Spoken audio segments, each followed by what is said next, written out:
waxaan salaamayaa ugu horeyntii shacabka Soomaaliyeed meel walba ay joogaan 23 February 2017 ayaa la ii magacaabay xilka ra'iisul wasaarenimada qiyaastii 1247 maalmood ayaa ka soo wareegtay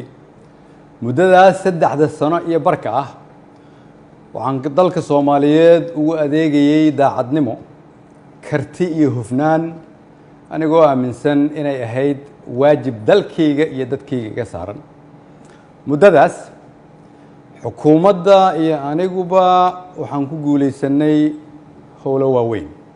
waxaa ka mid ahaa inaan dib u habeyn ballaaran oo dhaxalgal ah ku samayno ciidamada qaranka oo maanta soo gaaray meel ay u diyaarsan yihiin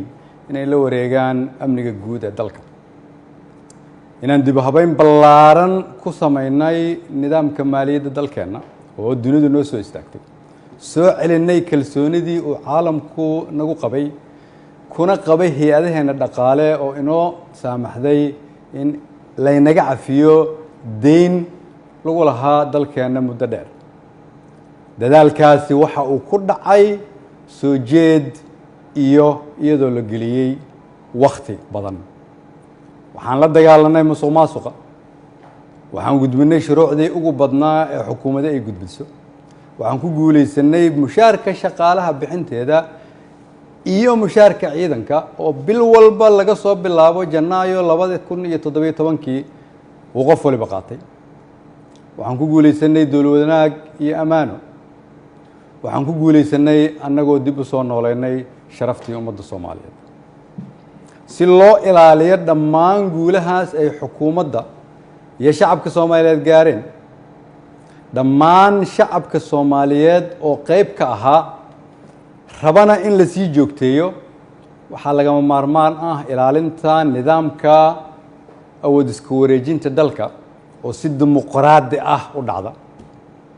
anigoo gudanaya waajibka arrinkaas iga saaran ayaan xukuumadda faray inay ka shaqeyso in dalku aado doorasho lagana fogaado muddo kororsi oo dhalin kara khalkhal siyaasadeed mid amni iyo mid dhaqaale waxaan ka shaqeynay isu keenidda dowlad goboleedyada iyo dowladda federaalka isugu keenay magaalada Dhuusamareeb si go'aan loo dhan yahay looga gaaro doorashada hadda dalka ku soo fool leh waxaan isku raacnay in la isku soo laabto 15 Agoosto si loo dhammaystiro geedi socodka doorashooyinka dalka inkasta oo kulamadii Dhuusamareeb horumar fiican laga sameeyay haddana waxaa muuqata in weli uu socdo fikirkii ku aadanaa muddo kororsiga oo salka ku hayay wixii maanta ka dhacay golaha shacabka fikirkaas oo aan mar hore ka digay oo aan aaminsanahay inuu keeni karo khalkhal siyaasadeed dalkana dib u celin karo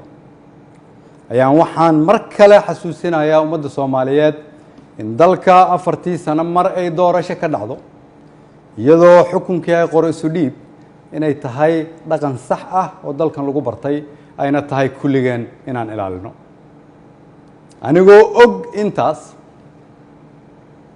anigoo og in wixii maanta golaha shacabka ka dhacay ay ahaayeen sharci darro aan loo marin habraacii saxda ahaa ee xilka qaadis xukuumadeed anigoo og inaanay ku jirin ajandaha anigoo og inaan laga doodin anigoo og inaan loo codayn anigoo og inaanay waafaqsanayn dastuurka iyo shuruucda dalka haddana waxaan go'aansaday inaan anigu ummadda Soomaaliyeed u noqdo tusaale oo aan iska casilo xilka aan ummadda Soomaaliyeed u hayay anigoo dhowraya midnimada dalka iyo inaan dib loogu laaban burbur iyo dhibaato si aan ugu tiro shacabka Soomaaliyeed qaybna aanan uga noqon khalkhal iyo dib u dhac siyaasadeed oo dalka ku dhaca mid dhaqaale iyo mid amni mid bulsho ayaan sida ummadda Soomaaliyeed ugu baratay waxaan u noqonayaa tusaale inaanan marna halkan xukun u joogin laakiin aan u joogay inaan shacabka Soomaaliyeed u adeego waxaan u mahad celinayaa madaxweynaha oo fursad ii siiyay inaan shacabkayga u adeego golahaygii wasiirada oo igu garab istaagay inaan dalkan samata bixino shacabka Soomaaliyeed oo hiil iyo hooba ila garab taagnaa iina ogolaaday inaan soo hor istaago oo aan u shaqeeyo mar walbana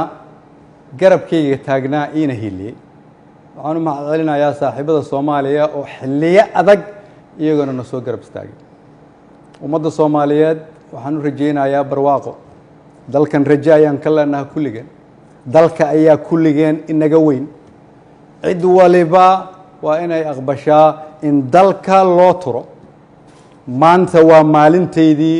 aniga ayaa u turay dalka shacabka Soomaaliyeed meel walba ay joogaan waxaan leeyahay waxaan idinkugu adeegay awooddii ugu sarreysay oo aan awoodo haddii ay wax iga khaldameen waxaan idin weydiinayaa inaad cafisaan wasalaamu calaykum waraxmatullahi wabarakatu